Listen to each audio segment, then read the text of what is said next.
Welcome to Purdue Commercial AgCast, the Purdue University Center for Commercial Agriculture's podcast featuring farm management news and information. I'm your host today, James Minter, Director of the Purdue Center for Commercial Agriculture. And joining me today is my colleague, Dr. Michael Langemeier, who's a professor of ag economics here at Purdue and also the Associate Director of the Center for Commercial Agriculture. We're going to review the results from the August 2024 Purdue University CME Group Ag Economy Barometer survey of farmers from across the nation. Each month, we survey 400 farmers across the U.S. to learn more about their perspectives on the ag economy. This month's Ag Barometer survey was conducted from the 12th through the 16th of August. And Michael, the barometer fell 13 points this month, and that left the index down, I think, 15 points compared to last August. And actually, from my perspective, this is sort of a correction because last month, I think we were both surprised at the fact that the index actually rose. Now we've come back to earth, I guess is kind of how I look at it. And with that reading of 100, that strikes me as sort of significant because if we think about how the barometer is constructed, the first 6 months of data that we collected, which was the fourth quarter of 2015 and the first quarter of 2016, is the base period for the barometer. And if you average the values over that time frame, you come up with an index value of 100. So that kind of tells me farmers are thinking that things are a little bit similar in terms of financial conditions and overall conditions as they were in late 2016, which you and I remember well because that was the early days of a downturn for the U.S. farm economy, right? Yes, it's a little bit of deja vu going on here, and certainly it does remind me of that period, 14 into 15, when prices were declining, and you were still dealing with some relatively high break-even prices in 14. So if you look at the index of current conditions and the index of future expectations, they also dropped pretty sharply. Current conditions, I think, fell 17 points compared to last month, was 25 points lower than a year ago. Future expectation index, I think, down 11 points compared to July, and I think also down 11 points compared to a year ago. So again, I think both of those were kind of in correction mode because both of those increased last month. Yeah, and that 83, just to put that in perspective, there's maybe been a few times, since 2016, back in 14 and 15, there was quite a few months where the index was this low. But since 16, there's only been like 3 or 4 times where the index has been this low. And this is the second time in 2024 where the index has been this low. I think the other time was April. And so we're in pretty low index territory here. And one of the things I want the listener to keep in mind here, when this index is low or relatively low, that also means that the financial performance index and the short-term land price index are also low. They're very closely related, the index of current conditions, financial performance index, and the short-term land index. Yeah, and to be clear, those are based on different questions, but what you're saying is they're highly correlated because we've looked at that over the course of, we've been collecting data now since the fall of 2015. And, if you think about it, those previous lows on that current condition index, a couple of those were during the COVID era. And from our perspective, this is much different. When you go back to 2015, 2016, that was about weakness in the U.S. farm economy. The COVID era was about this tremendous amount of uncertainty, not just about the farm economy, but about everything. And so I think the comparison for us is really thinking about 2015, 2016, and whether or not this is a harbinger of what's ahead with respect to a multi-year downturn. Because when you look at that 2015, 2016 era and move forward across roughly 4 years, that was a significant downturn. We saw, for example, a downturn in farmland prices, right? Both cash rents and land values were down from 14 to 19. And so, yeah, the natural question to ask here is this going to be another one of those 5-6 year periods where we're going to see some fairly low returns. And I think our survey responses are telling us that at least some people in the survey worried about it. Are concerned about it. We've been asking this question about what are your biggest concerns from your farming operation going back, I think, to the beginning of last year. And we are seeing a change. It's a multi-month change, but the thing that's happened here is more people are pointing to lower crop and livestock prices as their top concern. This month, that was chosen by 30% of the people in the survey. The top concern continues to be high input costs, but that really hasn't changed over time. It was chosen by 33%. The relationship between that lower crop and livestock prices and higher input cost, that's the narrowest that gap has been since we've been collecting data. I mean, for example, a year ago, only 20% of the people in the survey chose lower crop and livestock prices as their top concern. This month, it's up to 30%, almost eclipsing, coming very close to eclipsing that higher input cost. And this question does a really good job of helping explain why that index of current conditions is so low. When we had high input costs for quite a while, coming out of 22, we had stronger crop prices. They weren't great necessarily in 23, but they were stronger than they are today. Now we're seeing both of those concerns. Obviously, that's a double-edged sword. You got low net returns because of low prices and high input costs. On this chart, the interest rates has declined a little bit, and I think what's going on there, we had a question related to interest rates this month, is I think producers are seeing that we could see some cuts in the near term with interest rates. They're still relatively high compared to what they were 3, 4 years ago, but there is hope in sight. Yeah, if I remember right, Michael, I think a little over 2/3 of the people in the survey said they look for interest rates to decline over the course of the next year. And that's reflected here. I think 17% of the people said rising interest rates is still a concern, but a year ago it was at 24%. So we are seeing a shift there. Fewer people worried about the interest rate environment, more people worried about prices for what they sell, and a continuing or ongoing concern about high input cost. You mentioned this earlier, Michael. You kind of gave a lead in here. The Farm Financial Performance Index down sharply this month to a reading of 72. That's down from 81 last month. And it also means that index is down 14 points compared to a year ago. And if you look at it, that's one of the weakest readings we've got on the chart for that Farm Financial Performance Index, right? I think this is the reason it's been in historically. We didn't ask this question too much before 2021, and so we don't have as long a history on this question as we have on some of them. So I think this is the low end on this question. What makes this question rather difficult to interpret compared to some other questions is we're always comparing 24 to 23, 23 to 22, and so it's always a pairwise comparison. But nevertheless, this is a very low reading, telling us that they're very worried about 24, being substantially lower net returns than 23. And if we remember right, U.S. net farm income was down quite a bit in 23. Yeah. Although by historical standards, it was still high. Yes, 23 was not a bad year by historical standards. I think that gets lost in the shuffle sometime, but people are clearly expecting a much worse year in 24. And I think we're picking up evidence that they're worried about what 25 is going to look like, right? Farm Capital Investment Index down 7 points compared to a month ago, 6 points lower than a year ago. It's a reading of 31. That reading is tied for the all-time lowest investment index reading we've had. We've had that reading of 31 several times. We've never gone below that, but I'm not going to say that's as low as it can get, but it's certainly pretty negative, right? Yeah, certainly. And one of the things we have to keep in mind when we're looking at this particular question is approximately 20% of the survey is beef cow producers or cattle producers. They're looking at some fairly good times right now. And so there is an element, there is a group that are surveyed that are looking at fairly strong returns compared to the other 80%. And we don't know this for a fact, but I think that's helping this index stay a little higher than it would be otherwise. Yeah, that's a good point. And that's pretty sobering. We stop to think about that. We have a tendency, I think, sometimes to talk about all the results relative to what's going on in the corn and soybean complex because a majority of respondents every month do have a corn or soybean enterprise. But you're right. We do have some distinctions there, especially on the beef cow side. When we do the follow-up and ask people who say it's a bad time for making investments, we ask them why.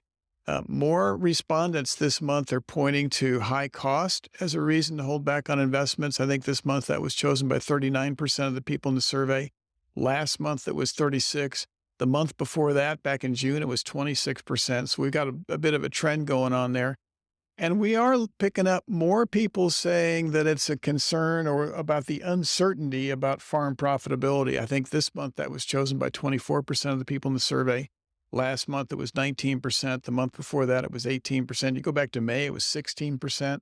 So people clearly, as we progress through 24, are more and more worried about farm profitability. And that's one of the reasons they're thinking about holding back on investments. Yeah, that's very true.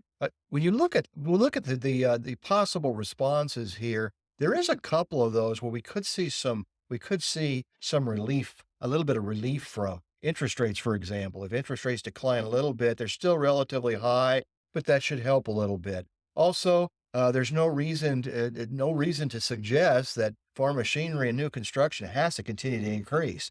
If it stabilizes a little bit, maybe even comes down a little bit, maybe that will help a little bit. And so I don't want to be too pessimistic here, but because there is a couple factors here that look like they're switching a little bit to more positive. Yeah, I don't Probably reading too much into the tea leaves there. yeah, I don't think I agree with you.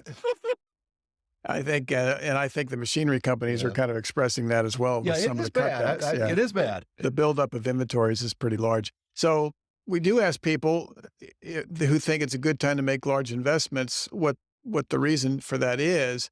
And guess the first thing I want to point out is only 11% of respondents said it's a good time to invest. We haven't been asking this question that long. I think it is tied for the lowest percentage that's ever recorded that.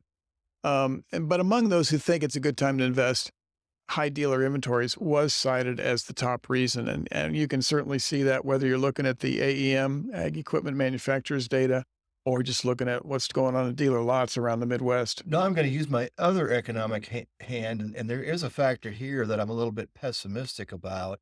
And if we go back to February, we asked the farm growth question, and every time we ask that every February. There's about 50% of the farms that are going to grow. When you look at this, only 9% say that it's a good time to invest because they're expanding. That tells me that there's a lot of people can expand with very little new machinery.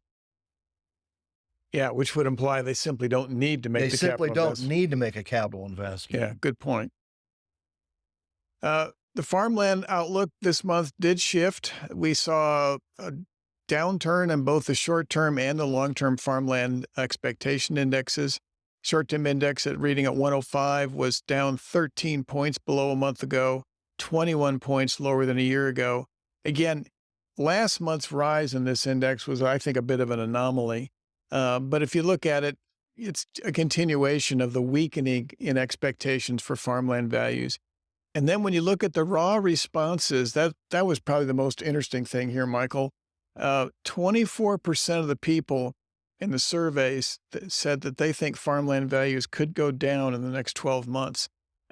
That's a jump of 11 points compared to last month. Last month, it was at 13% of the respondents. This month, 24. And a bunch of those responses switched from about the same to lower farmland prices. And so that tells me that the winds are changing here a little bit. Could be a reflection of tightening of working capital, for example. Yes, definitely. That's been one of the reasons why we think farmland values have been as strong as they have been, is the fact that working capital was quite ample on many, many farms.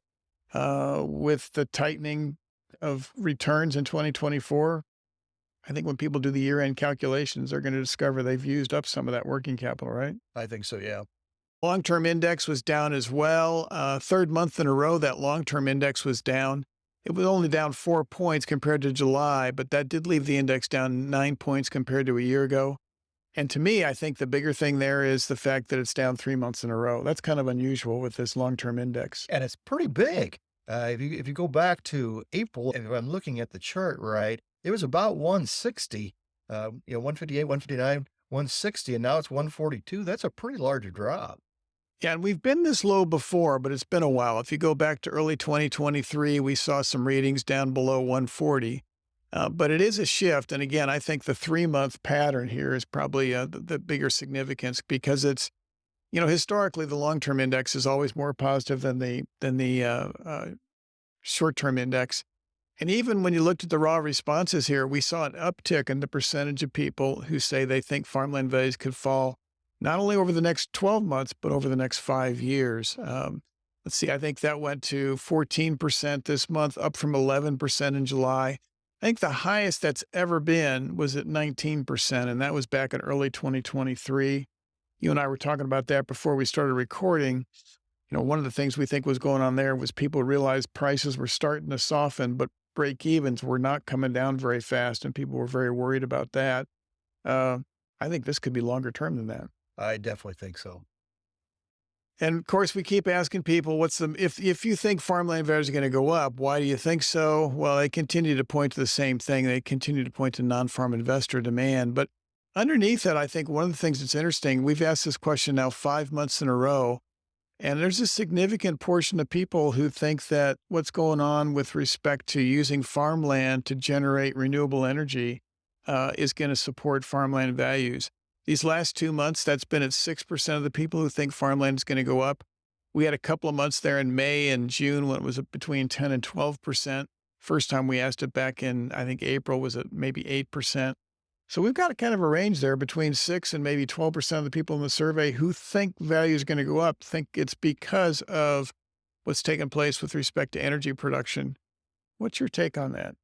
I think that's very real, and it's one of the there's a mix here of positive and negative factors. It's certainly one of the positive factors, along with perhaps non-farm investor demand and inflation. You look at cash flows and interest rates and some other fundamentals; they're negative right now with respect to the farmland market. Yeah, good point. So our wrap-up question this month, Michael, is what do you expect to see for cash rents on farmland? And this only went to people who produce crops. So people who raise corn, soybeans, wheat, and cotton receive this question. And we've asked it 2 months in a row, so I've got more confidence in the results now because we got very, very similar results 2 months in a row. This month, 70% of the people in the survey said that they think cash rents will stay about the same in 2025 versus 2024. Last month, it was 72%. We did pick up a few more people who said that they think we could see some lower cash rents on this month's survey. This month, it was 16%. A month ago, it was 13%. But, I think you got to look at these results and say, on average, people think we're going to see cash rents probably pretty flat in 2025. Yeah, I'm glad we asked this a second time because I was wondering if the July results were not what we would expect, meaning that I thought perhaps there'd be more people that thought cash rents were going to be lower. Well, we've talked about this before. It does take 2 or 3 years in a row of low net returns for cash rents to come down. Cash rents are very sticky.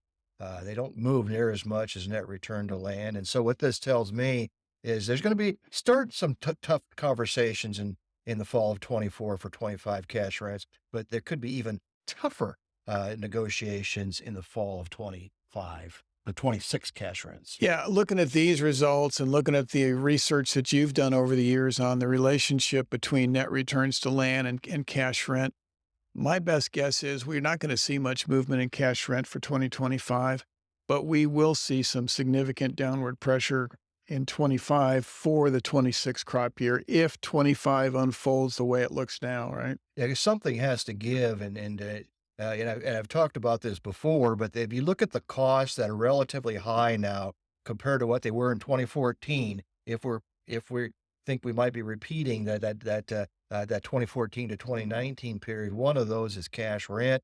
The other ones are related to interest rates. We're getting some relief in interest rates, and so it's just one of the costs that's probably going to have to change a little bit if we stay in this low net return environment. And, at the risk of relying on economic theory for a bit here, Michael, I think, we would kind of expect that because theory would suggest that the input factor with the most inelastic supply is going to be the one that actually absorbs the biggest change or shock.